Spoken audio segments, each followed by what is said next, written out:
Our topic for today is all about the music of Lowlands of Luzon. But first, let's define what is music. Music is an art form and cultural activity whose medium is sound.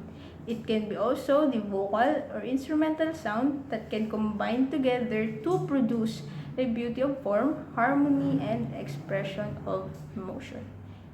The other artists made their music through their feelings, through their life, and through their feelings towards the other person.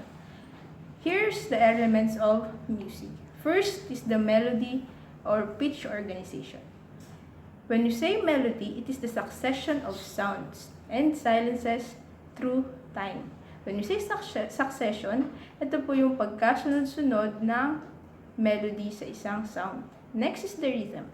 Rhythm is the duration of sound and silences in time. Kung alin doon yung mga sounds and kung kailan mag-rest yung music. Next is the texture. Texture is the thinness and the thickness of the musical sound that compose of single or more than melodic lines that sounding simultaneously. When you say simultaneously, ito po is yung sabay-sabay na pagtugtog ng sound. Next is the harmony. When you say harmony, it is the simultaneous of two or more pitches that can be also under the texture. Kasi po, sa harmony, there are two or more instruments and vocal instrument that sound simultaneously and create a sound. Next is the dynamic. It is the loudness and the softness of music. The tempo is the speed of the musical sound and silences, and the timbre is the quality of the sound.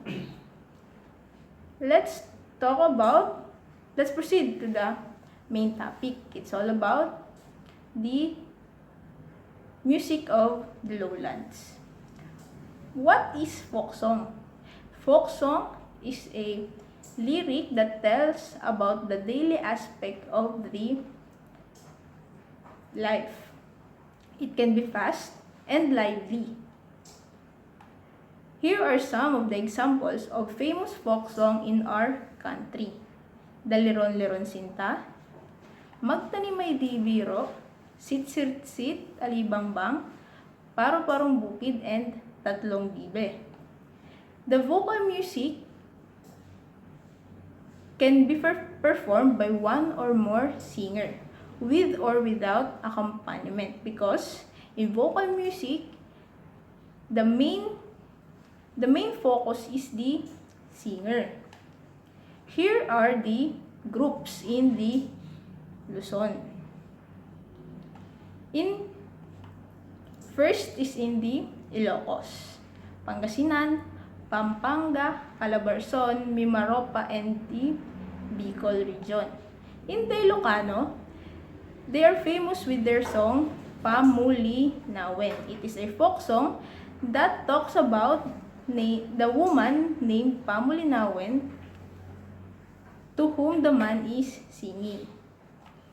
Next is the Atin Ko Pong Singsing. It's the popular Kapampangan song that tells about the missing heirloom piece. It also expresses the great sentimental value placed by the Filipinos on inherited objects from parents. Pinapakita po dito kung gaano pinapahalagahan ng Pilipino yung mga pinapamana ng mga magulang natin. Next is the Bahay Kubo. In the Bahay Kubo, it's a traditional Filipino folk song that tells about the variety of vegetables surrounding the Bahay Kubo.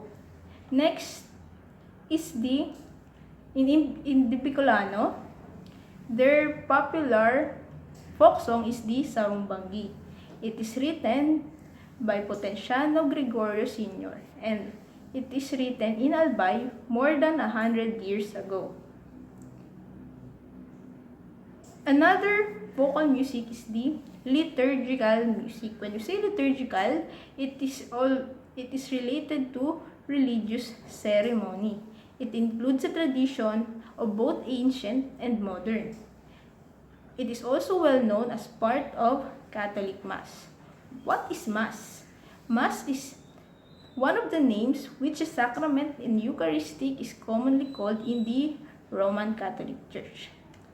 Mass is derived from the Latin word missa, means dismissal, and a word that used in concluding formula in the Mass.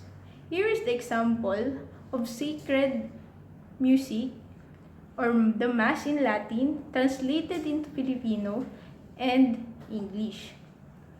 Next, devotional music. When you say devotional, it accompanies the religious observances and their rituals. In the Eastern and Near Eastern religions, the devotional can function as their communion prayer and for meditation. Here are the examples of vocal music and its function that is usually present in the large part of our country. First is the pastores. The pastores is always in the Christmas season. It is a form of song and dance. It is a happy song that tells the people to rejoice because the Savior was born. Next is the famous Moro Moro. It is the clash between the Muslims and Christians. Next is a famous play wherein it depicts the suffering and the death of Jesus Christ. It is called the Cenaculo. Next is the Passion, which is held in the community chapels to commemorate the death of Jesus Christ. Next is the Salubong. The Salubong is done in Easter Sunday at 4 a.m. to lift the veil of the grieving Virgin Mary. Last is the Flores de Mayo. It's a month-long Catholic event wherein they honor the Virgin Mary. Flores means flower. Thank you for listening.